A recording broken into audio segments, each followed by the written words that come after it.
It's time to explore the world according to Glenn. I'm Kevin Jacobsen. Glenn Close is my favorite actress, and this show is all about exploring the career of one of the finest actors of her generation. Each episode, I'll be joined by a guest as we dive into one of Glenn's movies, TV shows, or stage productions, going chronologically through her career, discussing her performance, and assessing the project itself. And today, we're talking Glenn's performance in the suburban drama, The Safety of Objects.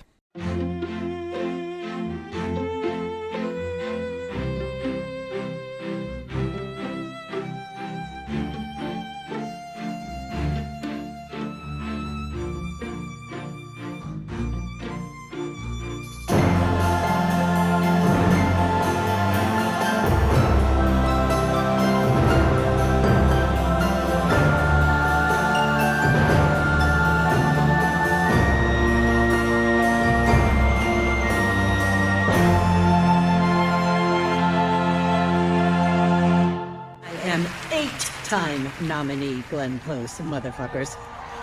My guest today is a true great. He is a writer and the co-host of the This Had Oscar Buzz podcast, where he discusses films that are not unlike the film that we'll talk about today.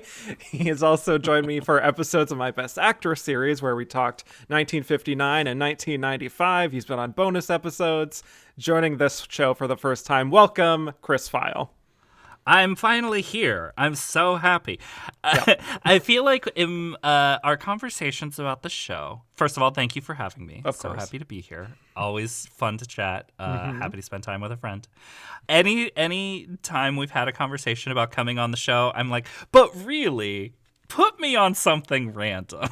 Put me on one of the less discussed, and then I got a true movie that only exists as a title movie. Yes. Which is a personal, beloved category. Yes, that is exactly why I am having you on this, is that it really fits, again, that specific, this kind of Oscar buzz, this movie doesn't exist flavor of the early 2000s, which you guys really specialize in. Yeah, and I feel like in the past year we haven't done a ton of those, so I'm always happy to dive into a movie like that. I hadn't seen this movie before. Oh dear. And and it's one of those movies that I think has always been kind of like, we have these back burner titles that, every once in a while we like to pop them up. So I'd certainly been kind of saving it for an occasion like that, but I think this is even more fitting. So I'm excited to talk about it. This is probably the best lens to almost discuss this movie, is through the lens of Glenn Close, because, I think she's the best performance in the movie. I think she has the most interesting / also this, at the same time, the strangest storyline in the movie that has a lot of strange storylines. But you can probably have the firmer answer to this question. But as I'm watching this movie, I'm constantly asking myself, how many times has she played the parent of an ill child? We're not too far removed from In the Gloaming, exactly, which we talked about a few weeks ago. Yeah, she's always mother in that way, in many respects. She has a child that dies in Evening, a performance of hers soon. that I have been critical about. I will be so excited to hear you discuss Evening in particular. Always excited to hear anyone talk about the motion picture Evening. Yeah, how many podcasts are talking about Evening? All the gay guy shows, basically. Sure enough, yes. All right, well, before we talk too much further into Safety of Objects, I do want to get your origin story with Glenn Close overall. And if you remember, if you have when you first saw her, when you took notice, and what's your favorite Glenn? I do think she's one of those actresses that, as long as I've known in my life that there was such a thing as an actress in the world, that there were these beautiful, amazing gifts from the gods known as an actress. Wow. As long as I've known there were movies, she's certainly one of those people. And it's probably from something I would have watched with my mom. Like, I was trying to think about the first time I might have seen her, and it might have been The Natural, because I know that's a movie my mom liked. Yep. But I think, of my generation, it's 101 Dalmatians, right? Of the one that, you really latch onto. And I rewatched 101 Dalmatians this past Christmas season. And it's still such a great performance. Like, she's so great that she is, like, lifting up the entire movie, completely right? Because elevates it. Yeah. When she's not on screen, it's like half of it is shots of dogs, scare quotes, reacting to things. It's not, it really doesn't play for anyone maybe over the age of 6. Sure. But then she's giving this really timeless, huge, knows entirely what the assignment is, and probably also gives plenty of other actors assignments themselves who might not fulfill the assignment. I don't know what 2-time Oscar winning actresses I'm talking about here. Actresses who I love. One comes to mind. So, I mean, I think 101 Dalmatians, like a lot of people, is probably the one that's stuck for me just because of the generation I come from. But I mean, she's also one of those actresses, too, that as you're discovering movies, as you're getting older and allowed to watch certain movies, that when you discover them, like, she does loom large. Yeah. As far as my favorite, I mean, it's, another boring answer, but it's Dangerous Liaisons. I mean, Dangerous Liaisons is of course, for me at least, is the one she should have won her Oscar for. The times she's been nominated, if you pick one, that's the one. I understand a lot of people say Fatal Attraction, but I just, I think... Tough year, yeah. Tough year. Mm-hmm. I mean, Dangerous Liaison's also a tough year, but... less tough, but the tough year a little less still. tough for me personally, but yeah. Well, you maybe solve more problems if she wins for Fatal Attraction. But yeah, I think it's also just one of those signature performances that you can't imagine anyone else not just playing, but certainly doing as much as she does with it. Of course, that final shot is like the legend of that performance, that it's just like, well, no one else can do that. Yeah. But the rest of it looms so large too. It's so sexy. It's so it threads that line of, this is an outright villainous person that we shouldn't root for, but through the charisma and magnetism of the star, we do root for her in a way that only adds to the experience of that movie being this kind of high champagne trash, that is just delectable. Yeah, I love you. You want to see what she can get away with, how much further she can take it. I love that. Yeah. And it's very annoying to me all these years later just how many of these kinds of performances from lead actresses we get that are villainous, that end even in that kind of a shot like that seems so undeniable. And yet I think the Academy just like the men kind of just grind up against that, straight men in the Academy. Yeah, and it's especially when, first of all, men are rewarded for that all the time. Exactly. But it's this high wire act of a performance where, she crosses all bridges. There's this high camp that is also of refined taste, that it's never too much. She knows exactly where the line is, and she like kind of operates and exists at that level at all times. But also it is this raw humanity throughout that's most exposed in that final shot, of course. But it runs throughout even the more heightened performance moments that allows it to like function on multiple levels throughout the whole movie, that where it's like, she's evil but we root for her, but we feel bad about rooting for her because we shouldn't, but also like, I mean, do you see, she's slaying, like that type of thing. I'm sure that there have been there certainly have been you've already passed that performance, but I'm certainly not the first person on this show to gush about that performance, and I won't be the last. But no, sometimes the most obvious answer is the correct answer. Yes. Yeah. And it's still my number one, and I'm a huge super fan. So like, yeah, you're in good company here in thinking that is her top. But excellent. Let's get into an introduction here of the safety of objects. So we're in 2001. This movie is based on the short story collection of the same name by A.M. Holmes, which was published in 1990. It tells the story of various families living in a suburb who are sort of bound by traditional domestic drama concerns like marital trouble or trouble with kids, but also largely bound by tragedy in the recent past. And so the director, Rose Trochet, who was known at the time for directing independent movies with gay themes like Go Fish and Bedrooms and Hallways, was fascinated by Holmes stories and is adapting them here to the screen, taking some creative liberties. But for Glenn's casting, there's an interesting story here where Rose says that they had reached out to Glenn's team to see if she was interested, and the team apparently said that she passed on it. But then Rose found out that Glenn hadn't even read the script, so they actually circled back and got back to her, and she then said she wanted to do it.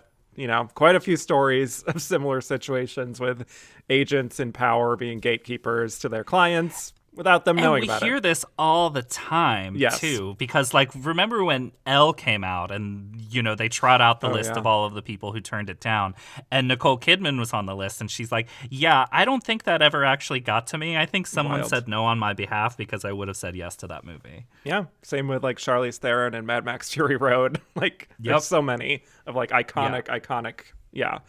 But to get into a summary of this, Safety of Objects is a drama about a group of 4 families living in the same suburban neighborhood as we observe the highs and lows of their lives. We have Glenn Close as Esther Gold, a wife and mother of multiple children, one of whom, Paul, played by Joshua Jackson, got into a car accident 4 years earlier that left him paralyzed and comatose. And her daughter Julie, played by Jessica Campbell, resents the amount of attention that Esther gives to Paul, and Julie later decides to enter her mother in a contest at the mall that involves her leaving her hand on a brand new car in the hope of winning it by outlasting the others. It's her endurance challenge. We also meet Dermot Mulroney as Jim Train, a lawyer who is passed over for a promotion and decides, I'm just going to stop going to work. Basically, he's in a bit of a midlife crisis, and he struggles to connect to his wife, played by Maura Kelly, and his kids, one of whom, Jake, is at puberty age and in love with one of his sister's dolls. Yes, that is a real subplot. We have Patricia Clarkson as Annette, a single mother of 2. One of her daughters, Sam, is played by Kristen Stewart in her major film debut. She's also annoyed by her ex-husband, and they fight, and that causes Sam to run off, where she's intercepted by Randy, Timothy Oliphant, a local man who decides to kidnap her. And then we have Mary Kay Place as Helen, a desperate woman trying various diets and fads to attract the attention of her husband again, and almost all of them are connected by the car accident that took place many years ago. So yes, a lot of plot here. I'm sure I missed a few things here and there, but Chris, Safety of Objects. What is your relationship to this movie? What are your overall thoughts, and what's your take on this Glenn performance? Oh, boy. Where to this begin? Movie that always existed as a title. Yep. And the poster, too, because I remember the poster being up at my independent theater growing up. I would have been in high school at this point, because it's the 3 different houses, and one of the houses is upside down / like on a tilt, basically. What could that mean? Exactly. It's letting you know Yeah. not all of those objects are safe. Wow. And of course, just one of those posters that had a million actor names on it just as a list, but none of their faces, which in that generation lets you know that's a real serious movie for adults. Yep. So naturally, being the child that I was, or the teenager that I was, same thing, I was very curious about this and I wanted to see it. But of course, given the release of this movie, never ultimately saw it. Not sure it ever even played my town where I lived. This movie, I think, is, as soon as I watched it, I knew exactly what I was watching and when it was made, because there's this late 90s thing, like, or even starting in the early 90s, of American independents making movies about the suburbs and suburban life and unpacking the way that we are publicly and the people we are in private, etc. There's a million of these movies. And of course, it culminates in American Beauty, and American Beauty is the one that wins Best Picture at the Oscars. And I do really think of American Beauty as a movie that, when it hit at the moment, is accumulation for a lot of praise for a lot of other movies. Things like The Ice Storm, Todd Solance's Happiness, which is maybe the most out there of all of those movies. But there's a lot of movies like this, and there's also a lot of American independence where it's like, here's a snapshot of a bunch of interconnected lives, blah, blah, and and that kind of starts with Shortcuts, the Altman masterpiece. So, and The Safety of Objects is of the micro generation of those type of movies that come after American Beauty that feel really, really late to the party and therefore end up being kind of stale. I don't think that this is a good movie, but there are aspects of it I can really appreciate, including Glenn Close's performance. I'm never not gonna like a Mary Kay Place performance. This movie really made me want another Freak Mode Patricia Clarkson performance. Because this is when, movies used to let Patricia Clarkson be hot, and she's always been hot. We need another one of those. We really do. And it's also all of these actors at a certain place in their careers, right? Like, this is Timothy Olyphant after Go. This is the first Kristen Stewart performance. This is Glenn Close at this particular moment. Joshua Jackson, yeah. Joshua Jackson, Joshua Jackson, at the time, you would cast Joshua Jackson to be in an emo band. Yeah. A local emo band. Sure. That tells you exactly when they made this movie, Very right? bad. Yep. And like Patricia Clarkson after High Art, So it's so much, it tells you exactly a particular point of like American independent filmmaking, particularly like right before what was hip in independent filmmaking would pivot a little bit to like this pure aughts thing. Rose Trochet is so interesting to me. Have you seen Go Fish? No, I have not. Go Fish has been hard to get your hands on. Criterion Channel had it like briefly. Okay. That's one of those things that's like a 90s independent queer movie that one of the staples of a lot of like those micro genres is that they are basically immediately dated the second they're making it, right? Like you watch Go Fish, and I really like Go Fish. I understand a lot of people's, especially lesbians, problems with that movie, though it's just like I'm so happy that it exists and I have a good time watching it. But the like day that they made that movie, sure. It's a time capsule in that way. And of course, she's of a generation of independent filmmaker that would end up making a lot of TV. Yeah, she pivoted. And then after as far this. as yeah, absolutely. And like it took forever for this movie to come out after when it premiered at its TIFF in 2001. Years. Yeah. Not exactly premiering at the best TIFF. It premieres at the TIFF. I wonder Oh my God, yeah. day it actually even premiered at that TIFF. Because this is the TIFF that happens as 9/11 happens. Right. And then the movie doesn't come out for like in the States for another year and a half. And it was an IFC movie, so we all know like what that means for the scope of its release. I think Glenn Close is really good in this movie. I think for all of the things that are a bit ridiculous about this movie, she actually grounds some of it. The idea of her doing the full hands on a hard body thing seems like a punchline, but she does really ground it. She gets the the monologue that I think in someone else's hands could be silly, but I do think it's the closest the movie ever comes to any like true emotional impact.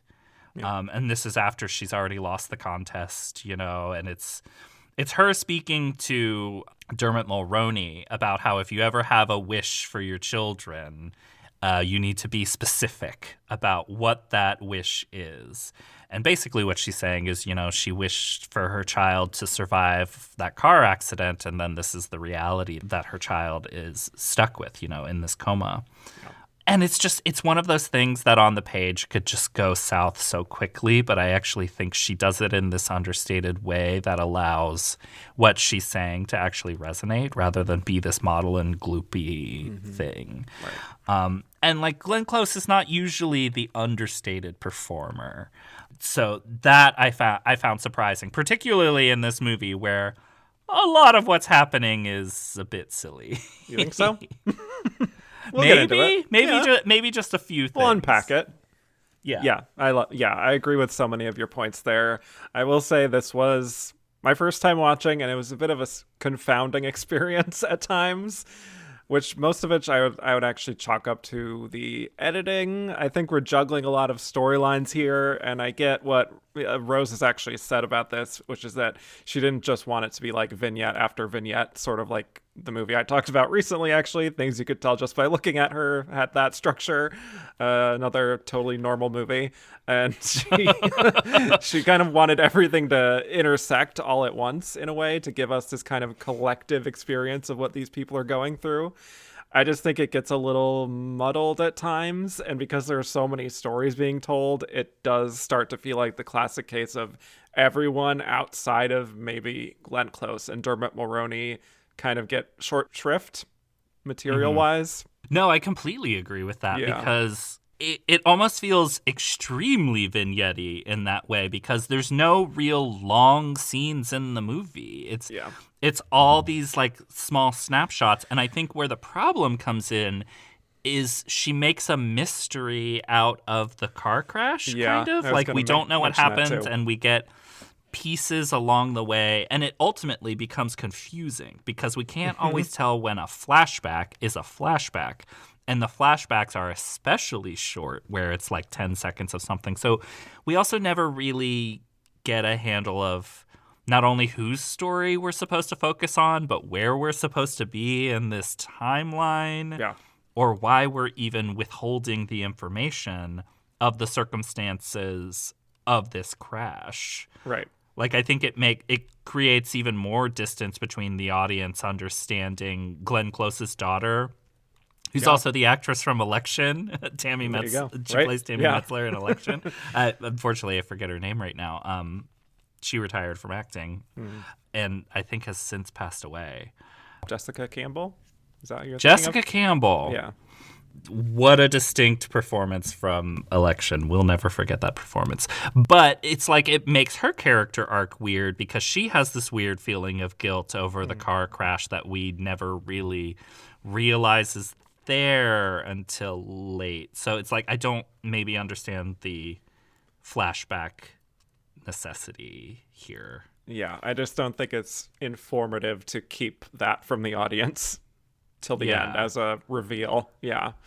I don't know. I see a lot of the influence of the more recent films at that time, like even shortcuts like Paul Thomas Anderson with Magnolia, like there's a lot there. You could certainly feel the American Beauty influence, but I think most of all for me, I kind of walked away from this feeling like The Ice Storm tackled so many of these themes about grief and repression and all these different things so much more effectively, and also with a lot more visual flair. Like, I don't think this looks particularly striking in any way. I know it's obviously low budget, but still, I just think it's a little underbaked a lot of the times. And it's hard because I am trying to put myself back in the mindset of the early 2000s, because when I watch it now, it does feel very stale. I feel like everything being explored here with suburban drama and looking closer what's really going on in these picture perfect families, that part of it just is like, I am not getting anything new from this.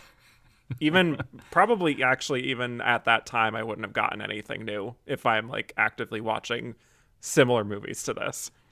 Yeah, it's also that very much, very clearly, finger quotes, adapted from multiple short stories and then made into one, you know, where probably if you're reading one of these stories as a short story, has its own, you know, isolated interest, but then putting them all together really diffuses any of the individual interest of any of those stories. Exactly. Yeah, I think it's just trying to spin all these different plates kind of all at once. And it really, I guess, breaks a few of them to continue the metaphor by the end. Like, I'm feeling like by the end, I'm like, I don't know if Mary Kay Place, like, she's good, but I don't know if she's really served all that well here. And Trisha Clarkson's story kind of like goes in and out in a way that I feel like that could have been explored further. Like, this connection, like, she was in an affair with Joshua Jackson's character at one point, but I don't know if that really factors into anything in a satisfying way. So it just feels like the connections are very tenuous. Yeah, I was going to say it's some pretty wobbly plates that it's trying to keep spinning. Some of it is just strange and details that doesn't, even if it tries to explore them in interesting visual ways. Like, we get a lot of shots of Patricia Clarkson staring out a window into another window, which again is like American Beauty made a major motif of that. Yeah. Some of it's either the extreme of this story is not as interesting as the movie thinks it is, or this story is a lot stranger than the movie thinks it is, especially the son who has this attachment to his sisters. I'm not going to body shame a doll, but like her ugly Barbie at that. Wow. That Barbie had a weird face. It had a weird face. We'll just say it. Look, there's a lid for every pot, There truly is. And like, that's the stuff of its own movie, right? Or he should maybe be more of a central character, because that is one of the stranger things I've seen in a movie in a while. It felt very early Lars and the Real Girl. Yes, actually. Because the fact that she's talking to Glenn Close should have done the voiceover for the girlfriend Barbie, though. She could have done it. That felt like a missed opportunity. Yeah, I mean, that's one of the objects, right? One of the safer objects, you might say. One of the less safe objects, cars, obviously. Oh, well. Windows. Sure. The least safe object being Timothy Oliphant. Yes. Kidnapping poor tiny Kristen Stewart because of trauma. Because of trauma, and because he thinks that Kristen Stewart looks like his dead brother, so then he goes into some type of psychosis where he imagines that is his brother. Calling that's her why Johnny. The kidnapping happens. Yeah. It's a lot to unpack. Yeah. It's again a thing that is much stranger than this movie plays it as or thinks that it is. Yes.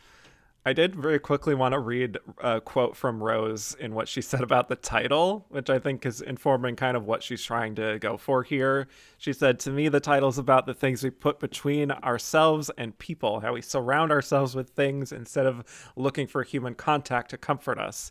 How things fill in for words, for physical contact. It happens all the time. You get in a fight, you buy them something or take them out to dinner. You have to make sure you follow up a material gesture with something that's actually real. They become very comforting, very reassuring. The ring on your finger, what did they give you for your birthday? Things become symbolic, and I'm not sure they should have that much power." So that sounds great. I love that idea. I just don't know how much that is really explored here. I think it's in Esther's story. Yes, it's in the Glenn. She's it is, literally with the holding car. on to an object that she doesn't even want, but she's doing it for As a her gesture daughter. for her It's her daughter. daughter's Yeah. idea. Yeah. I don't know if I see it in any other story. That's Maybe the thing. Dermot Mulroney, it's not an object, but it's his job is how he kind of defines himself. And then, his involvement in this contest rather than actually connecting with his family. This is supposed to be the surrogate for that connection, I guess. But I'm not really sure I see it in Timothy Oliphant or Patricia Clarkson, Certainly Mary Kay Place, You could see a consumerist idea, because she has these kind of not solidly defined image issues that she's trying to grapple with. Yeah. I'm not sure I see that as a fully fleshed out thing, though I understand the title a lot more now. Right, exactly. That's how I felt like, yeah, I can see the germ of the idea here. I don't know if it is germinating, but like I can see where she's coming from. I think a good way for me of obviously going through this is just kind of storyline by storyline, starting with Glenn's, because honestly, Glenn's is also the most interesting of any of them. I love how you can see right away just in Glenn and how she's performing it that there is a bit of coldness between her and her daughter. Like when we see her introduced fittingly right by her son's bedside, taking care of him. You could definitely see the coldness there. I also love the scene where she sees that her daughter's like sunbathing naked and she walks through the house from their backyard and she's just kind of like, oh honey, put some clothes on. I don't want you handling the food naked. It's not sanitary. I wrote it down. Oh honey, put some clothes on. I don't want you handling the fruit naked. It's not sanitary. Yep. Yes. The energy's like, oh god, Julie, not again. Not like, I'm trying to make sure that there's not some lecherous neighbor. Not is something going on? Do you need to talk about it? Or are you just no? The sanitation of the fruit near her nudity is the major concern. Yeah. But the feeling I get there though is that like she's just so drained from like constantly having to take care of her son, so she just doesn't even really have like the mental capacity to even like tend to her relationships with anyone else in the family. She like straight up tells her daughter, I don't understand you. And I don't know how much she's even making an effort to understand her is the issue. Yeah, so there's absolutely. Something there. The safety of the sanitation of those grapes, She would rather make those kind of comments than have a real genuine conversation with her, which is very suburban. Like you said, we get those flashbacks. Like we get that flashback to her at her son's show. She's wearing earplugs and says she can hear the nuances of the music better that way, I guess.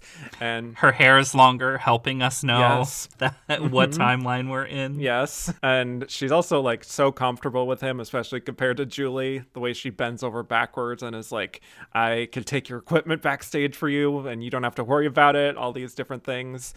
It's a little bit of that thing of like, this is probably going to annoy some people because I constantly bring this movie up, but it really does give me that Ordinary People feeling of like, he is kind of her favored child, and now he is severely incapacitated, and the kid she doesn't really favor as much and has a difficult relationship with is really feeling that lack of love and that inferiority complex. So all of that feels, yes, familiar, but also true to life, I would say. Yeah. Oh, well, also, comparing anything to Ordinary People, well, while maybe unfair to other movies, because that's a great movie, anybody complaining about discussion of Ordinary People, go watch Ordinary People. We should talk more about Ordinary People. Yes. It's just, I bring it up almost constantly, so that's like, it's a bit as you at should. This point. As is right. Yeah. Well, look, Glenn is making so many of these like suburbanish kind of movies around this time. It just naturally, that's the standard bearer for me. Yeah. So I think one of the great early scenes for her is when she is telling her son that she's going off to do something for Julie, which is this car contest. And she tells him that, like, if it were only a few years ago, I would have been so worried to leave you alone like she's about to do. Because, like, she's like, will you get into trouble maybe? But she speaks to how, like, she feels better, ironically, knowing that the worst has already happened to them. And it's like she says she has an image sometimes of someone breaking in, but then they change their mind upon seeing him in this comatose state. And she says that like people seem to think misfortune is contagious. And I love her sort of quiet, patient delivery there and how maternal she is, obviously, and how she's clearly coping with this horrible tragedy of his accident by sort of casting him as their protector in a way. It's like that thing she tells herself to kind of help her get by day to day. Like, I think there's definitely something here that is worth exploring of like getting to the point of, for her, fully accepting her son's situation and accepting that it's never going to go back to being like the way it was, Which is also, I think, another reason why Ordinary People is a good comparison point, because I think what's interesting about Esther's story, or at least as it's told in the movie, is that we see her at a pivot point rather than the, high trauma. This isn't a movie about her going and seeing her son as the car crash happens, basically. We're seeing her at a point where she's entering a different stage of grief, where I think a lot of what we consider the more dramatic stuff is in the past, basically. And this is truly like her settling into what this means for her life. And that's harder to portray, but I do think Glenn Close does make it compelling and interesting to watch. Yeah, I think so. And I also think what it gets right is the sense of this woman who is so focused on taking care of her child day after day, these like small routines that she has to do, but then it takes her getting out of the house and having a lot of time to think and process about the bigger picture when she's in this silly little contest, that she has that epiphany sort of thing. Yeah. Coming to terms with it. She laughed, she cried, she got a shot, she had many epiphanies in this car contest.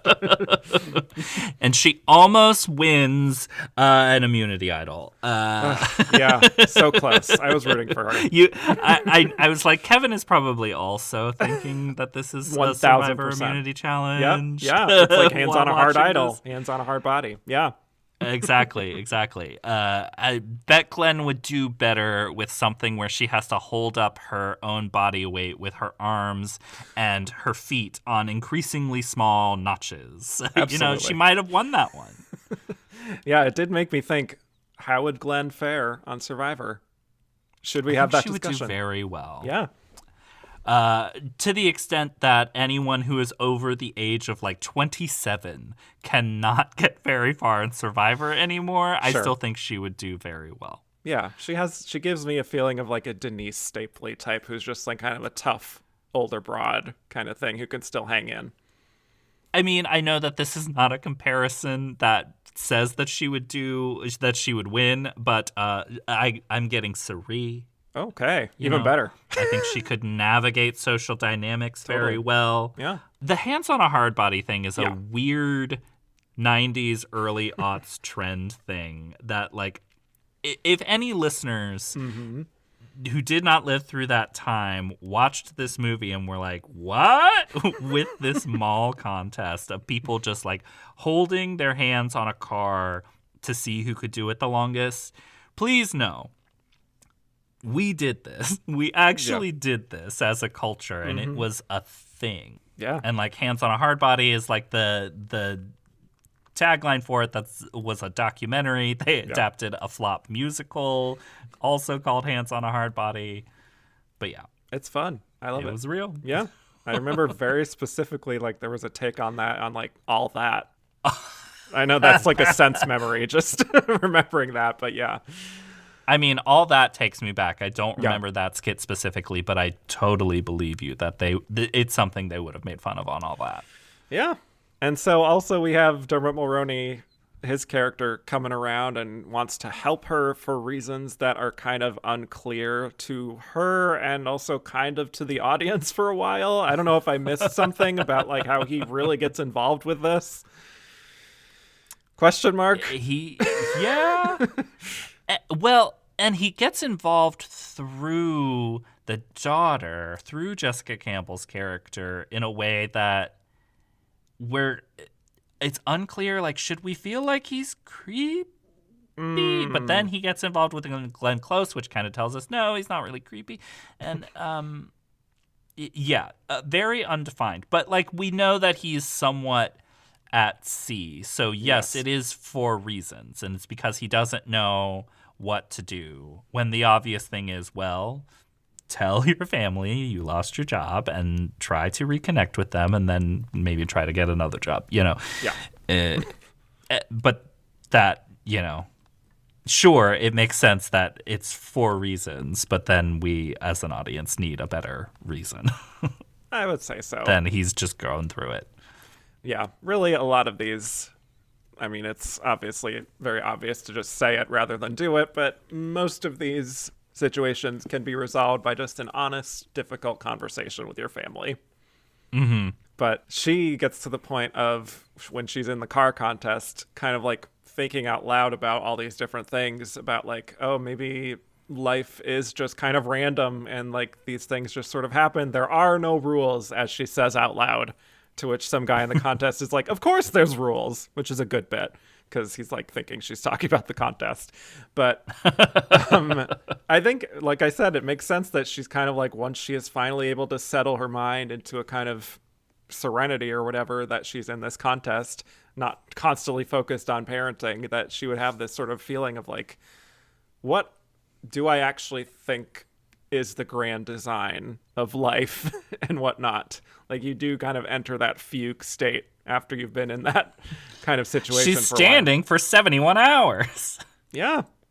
I do love it also when the radio host comes around and introduces her as a 52-year-old professional mom. And she goes, well, first of all, Bill, there's a lot more to being a mom than you think. And his delivery of like, okay, my bad. It's so funny. She says she's going to give her car to her daughter if she wins it. And he says, I want you to be my mommy. Probably not the first gay guy that's ever said that to Glenn Close. I'm just making this guy man based gay on a true story. Yes. Yeah. Not gay in the movie, but makes sense that he says it if he is. Yes. And she kind of resolves it by saying, like, if she were to win it, it would make up for a lot, quote unquote, to her daughter, which is fair. It is a grand gesture to make towards her daughter to provide her with something and devote this time exclusively to her over anyone else in the family. And that's, again, where I think what Rose says about the title is coming into play, obviously, which is that she'd be giving this car to her daughter to show her that she loves her. And there's so much meaning in that, and that there is just a safety in just doing this materialistic sort of externalized thing rather than, again, getting to the root of the issue here. Mm-hmm. Yeah.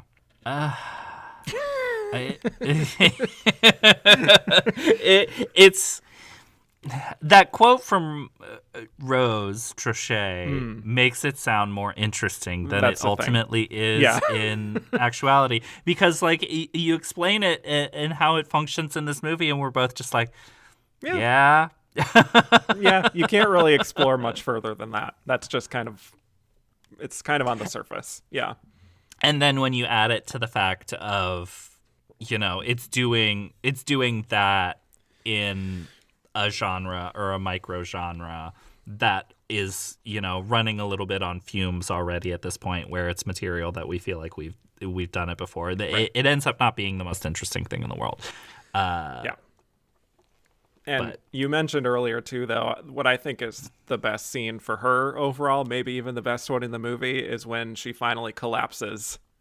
And it leads to her talking to Dermot Mulroney's character about, like, the hours after Paul's accident and how difficult it was for her to process what happened. Like, the doctor saying they should prepare yourselves. And she's like, how can you even begin to know what to do there? And is talking about, like, reckoning with God and all these big, huge themes. And is, like you said, telling him to be specific with, like, what he wants and his prayers. And it's not enough to assume that if a person lives, they'll be okay, because God has a wicked sense of humor. And I think just the combination of her focus in that moment when she's looking him directly in the eye, along with, like, her obviously exhaustion. I mean, it sounds like dying words essentially to him, to be like passing along this advice to this guy who she clearly feels like could use it and is in a similar situation of struggling at this point in their life.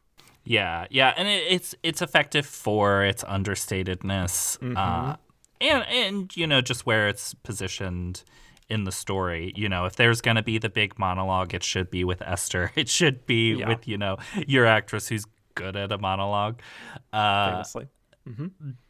But it's also who she's saying it to. There is an element where you're watching it and it's like, well, he probably, he doesn't have to be that specific to maybe improve his life. He just needs a job.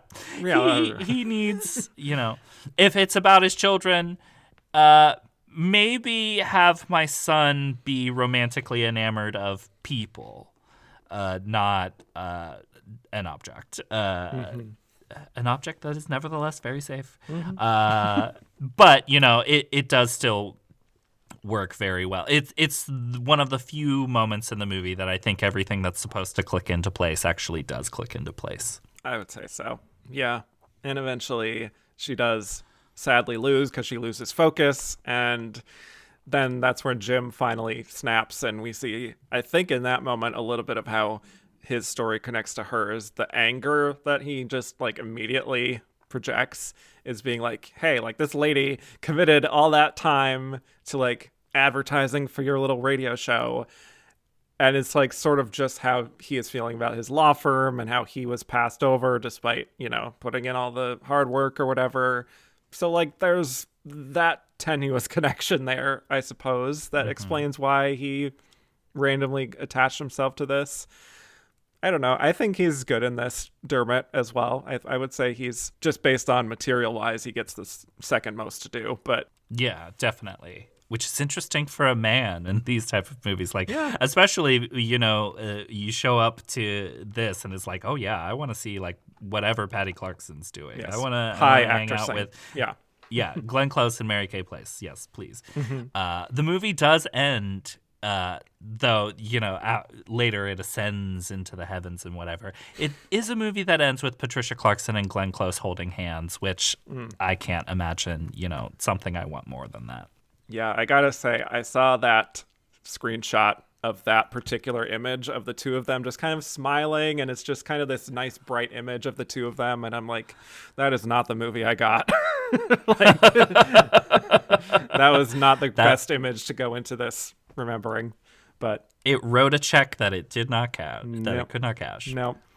But I do think Glenn has a great ending scene where she decides to pull the plug, essentially. Like, she decides to put her son out of her misery, and she speaks very beautifully about like his love of music back in the day and how she's treasured every single moment she spent with him, and the way she kind of gasps out, oh my God, when she realizes what she's about to do, I think is so heartbreaking, and a great choice from Glenn to deliver it that way. And resolves to suffocate him, which oddly does feel like an act of grace ultimately. And then you're immediately concerned, like, well, they're gonna arrest Glenn Close now. Like, sure, maybe.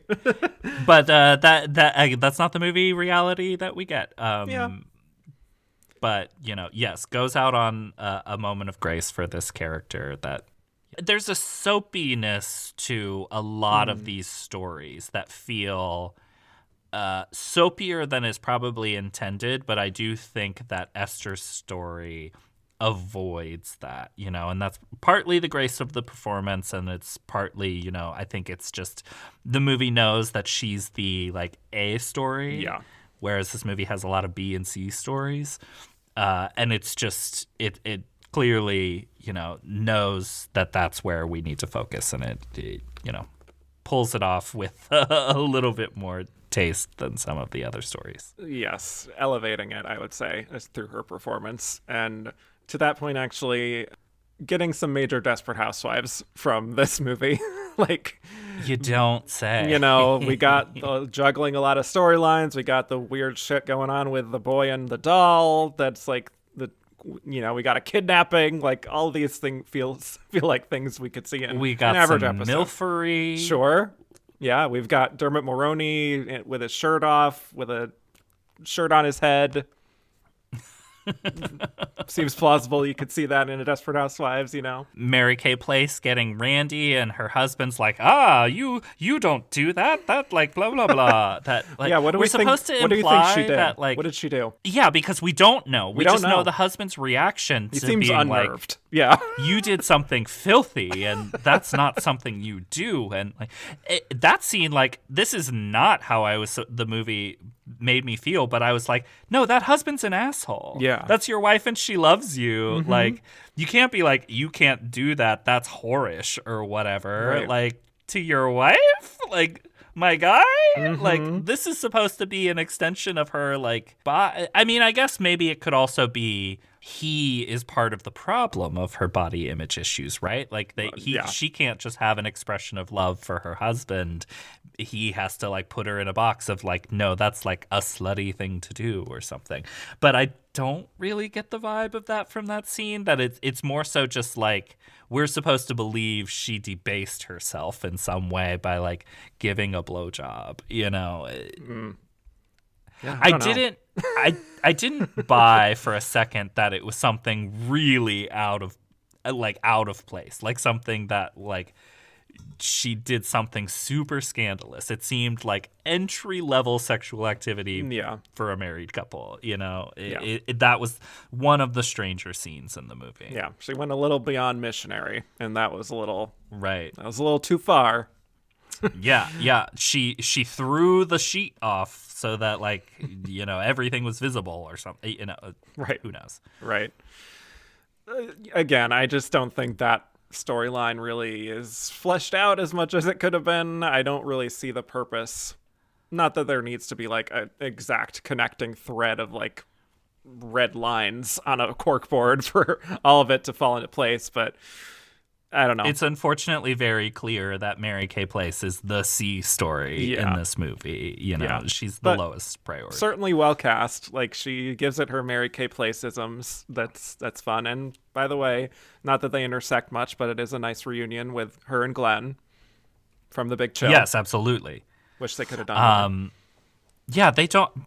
Do they have scenes I don't together think so. besides the final scene? No. That they really don't even interact? They're just in the same location? Yeah. None that I remember. No. And also the stuff with Randy and Sam, I don't know how much you want to delve into that, and the kidnapping, and I mean, we kind of talked about it a little, but again, it's one of those things that it's like, this is its own movie, and this is like a B plot in this tapestry or whatever, you know? Right. I have to say, a young Kristen Stewart here reminded me so much of like a young Jodie Foster in like Alice Doesn't Live Here Anymore. Where just like the sort of tomboy quote unquote energy is very strong. Yeah. I liked seeing that. That was fun. And I mean, she's at this point, this would have hit theaters after Panic Room, so it's like she's right there making stuff with Jodie Foster. Yes. And yeah, Patricia Clarkson, good, you know, grounded, earthy presence. Someone just trying to figure out her life day by day. A little bit of the Reba theme song happening in this particular. Like she has 2 kids. She never stops. But yeah, she reads more authentically, even though that does feel like a very, very archetypal character. And I wish she had gotten more as well.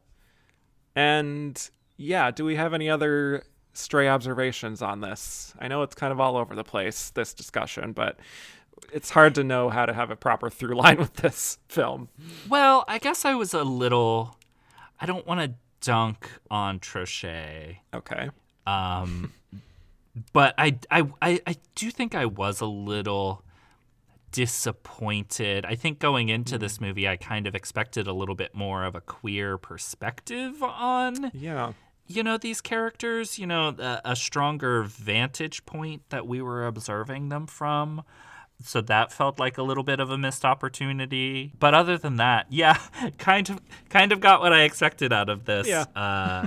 Even though, you know, there's pros and cons here. But, you know, I think when you've seen enough of these early aughts, late 90s suburban dramas, especially with ensembles, you know, you know what you're signing up for. Very much that. Yeah. I did enjoy the intro that we got with the little claymation figures or whatever, like each family coming out of their little houses with little figurines, and I don't know, I thought it was cute. The credits themselves are hard to read. Yes, they are. I just was watching. They were very hard to read.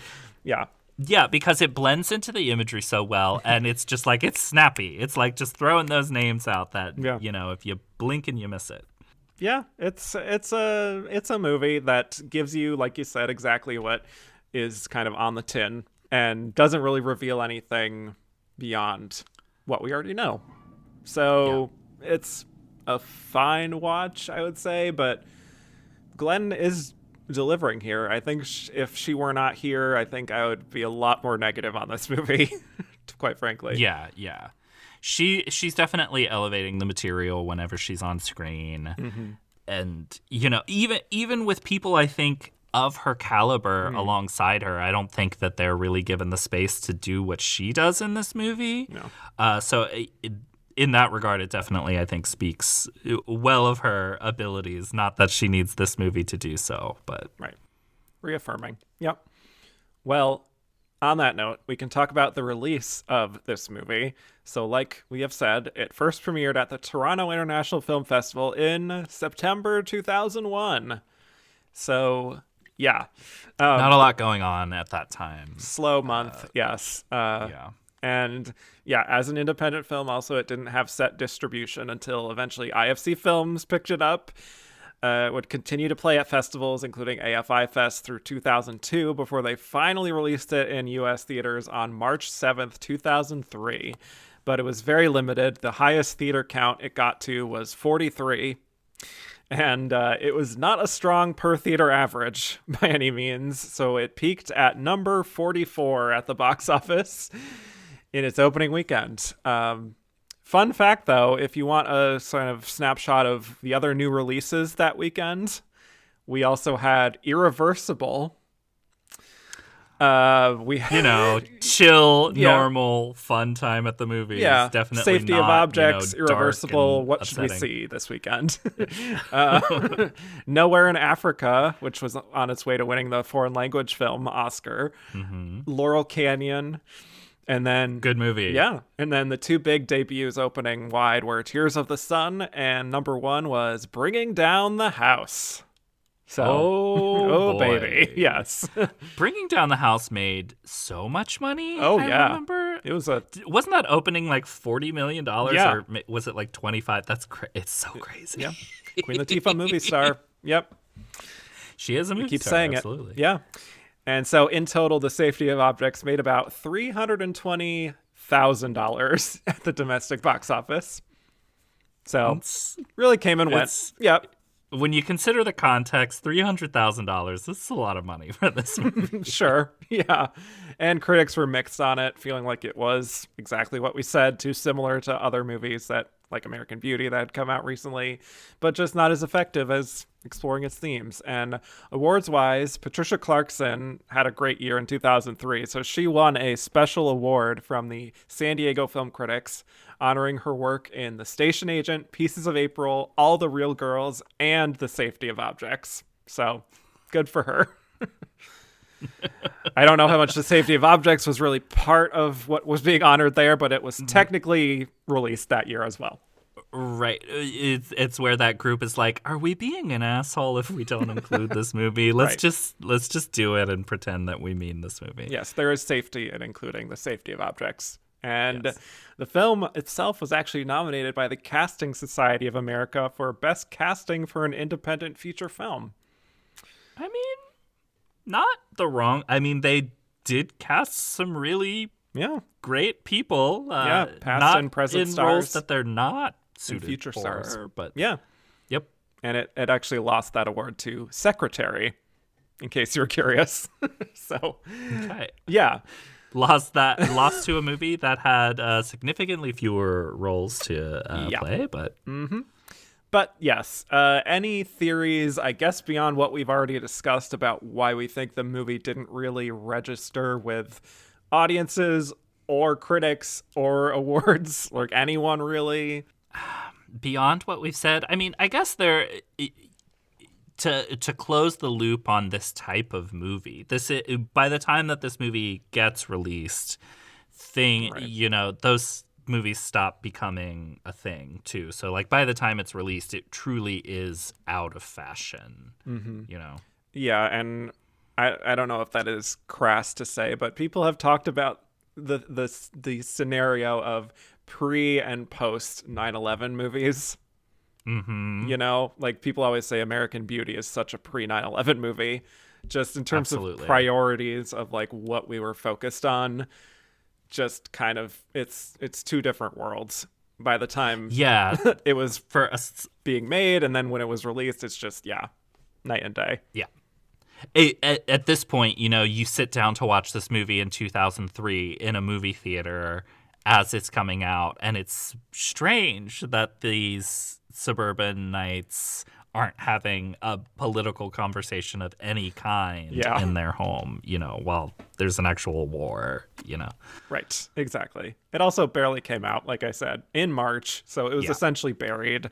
But yeah, I think the potential was there for this to be, a very effective, very moving story. It's just what we got. It just felt so stale by that time that, it just one of those things that came and went. But any other thoughts before we get to our last segment? For IFC films, because I always love distributor conversations, I think, is '03 the same year that they released Camp? Or was Camp like '05? I don't even because know. like IFC was definitely a thing that I knew of at that time. So it's not like IFC wasn't making, cultural impacts of any kind either. Camp was a few months after this movie's release, actually. So there you go. That's why you bring Chris Feil on the show. Look at you go. He knows when Camp was released in theaters. I'm proud of you. Yeah. And Camp might not have actually made any more money, but like Camp is a movie that like has its fans, Right.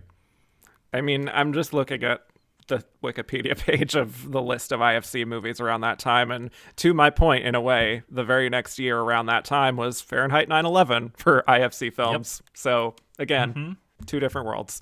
But yes, let's get to our last segment where we're going to rate Glenn's performance on a very specific scale. So thinking about her performance, where this sits in her career, would you say that with this performance, she is ready for her close-up, which is to say one of her best performances? Is it low Glenergy, which is not one of your faves, not memorable, or close but no cigar, somewhere in the middle? Or I could do a secret fourth category, which is serving in silence, which is to say delivering a great supporting performance. Would we even say she's supporting here? Is she kind of a de facto lead? The thing is, that category sounds the most right, but it's not really a Right. She's certainly first build, should be first build. It's certainly a shared weight type of thing that you could say it's supporting because everyone's supporting. Right. But I wouldn't say low Glenergy because I think she's too good in this to be like, no, to just completely write it off. But also, this movie doesn't exist anywhere, so it's also saying it's somewhere in between. Yeah. That feels like it's unfair to her more prominent somewhere in between movies where it's like maybe she's like top tier in a movie that's not as good or something. Well, Right. which I guess is kind of this, but like, can we get a secret fifth category? I'll say that she's serving in silence. Okay. Yeah. We could say everyone is supporting. Because like Yeah. the movie's present is silent. Like it is presence in the ethos of movies. It is silent. Gotcha. That makes sense. I think for me, this is actually a close but no cigar, like on a lower end in terms of, like you said, the movie doesn't really exist. But yeah, I think it becomes close but no cigar by the end. I think at the beginning, it's almost like a low energy of feeling like, I don't know what she is doing here that she isn't doing anywhere else. But then as she gets further on and she get those bigger scenes and we're getting those kind of like conflicting feelings she's showing, that's where it really gets there for me. Definitely not one of her best performances. Probably not even, it's not high close but no cigar. It's like middle to low close but no cigar in the full ranking of what I have envisioned in my mind for what this means.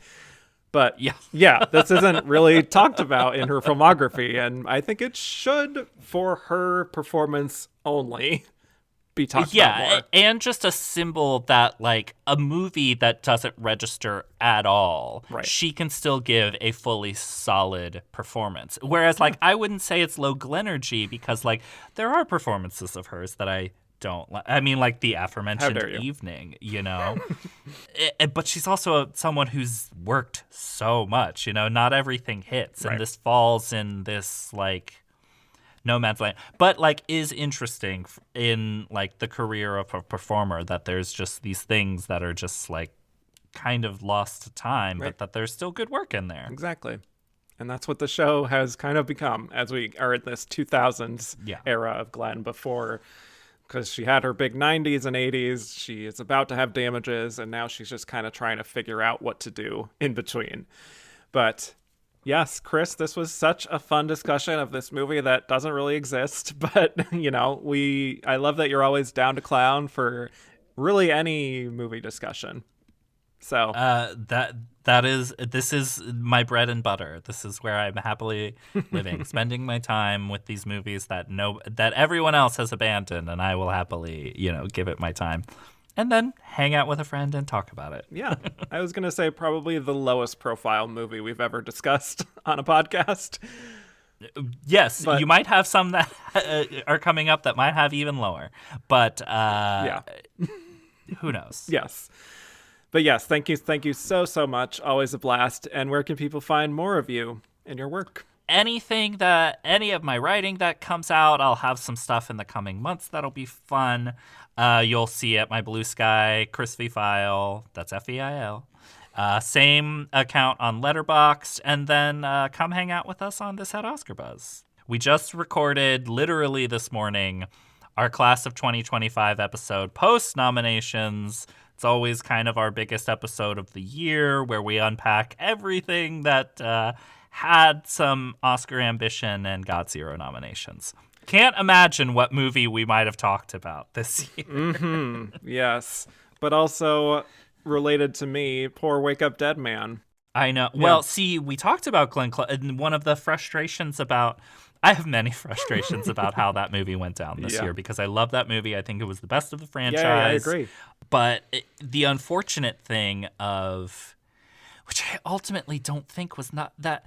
At this point, we can talk about it. People have seen the movie. People know the difficulty in running a campaign for Glenn Close for that movie without saying why, she would be a standout performance. Mm-hmm. I kind of think is a non-issue, because you run the campaign before the movie opens and it's like, well, it's Glenn Close. Right. And I definitely think that they left a nomination on the table by not really doing a push at all. I agree. And, Netflix just kind of didn't treat that movie like it was in its awards lineup. And I think partly because of the relationship with Rian Johnson. But, she's so good in that movie. I love that movie so much. But yes, we do talk about Wake Up Dead Man in that episode. I'm glad. Yeah, and I was going to say that reminded me of with Janelle Monáe's campaign for Glass Onion, which was really kind of hard to kind of talk around why she would be worthy of that nomination. And I think Netflix did campaign for her at that time, and that didn't really go anywhere. And they might have felt like it's not going to happen for any Knives Out actors, so why try? Yeah. But it's Glenn Close. Yeah. So, they wasted an opportunity there. The category was very fluid, and she's good. It would have been a good nomination, Yep. But yeah, so more of that juicy discussion there at This Had Oscar Buzz. Obviously, highly recommend. I'd be surprised if people listening aren't also listeners of that show. Again, like I said, Ani and the Runner-Up is it's a direct circle, the same kind of fan base for both shows. You might even say we're living in the same neighborhood, connected by the same story of a car crash. Wow. That car crash being Green Book winning Best Picture. The Academy Awards. Know. Yeah. Yeah. The safety of podcasts, really. Yes. Anyway, yes. Thank you all so much for listening. You can find me at Kevin_Jacobsen on Twitter and Instagram. Just Kevin Jacobsen, no underscore on Blue Sky. You can listen to my Oscar-themed podcast, And the Runner-Up Is, for coverage of every Best Actress race, including 2 great ones with Chris here on 1959 and 1995, going everyone from Doris Day and Simone Signoret to Meryl Streep and Sharon Stone. It's just, Chris can talk about any of them, including Glenn here. So, good times. And that's And the Runner-Up Is on all platforms. And to keep up with the world according to Glenn on social, follow The Glenn Pod. And rate, review, and follow the show on all platforms. And with that, I will bid you all adieu. Bye.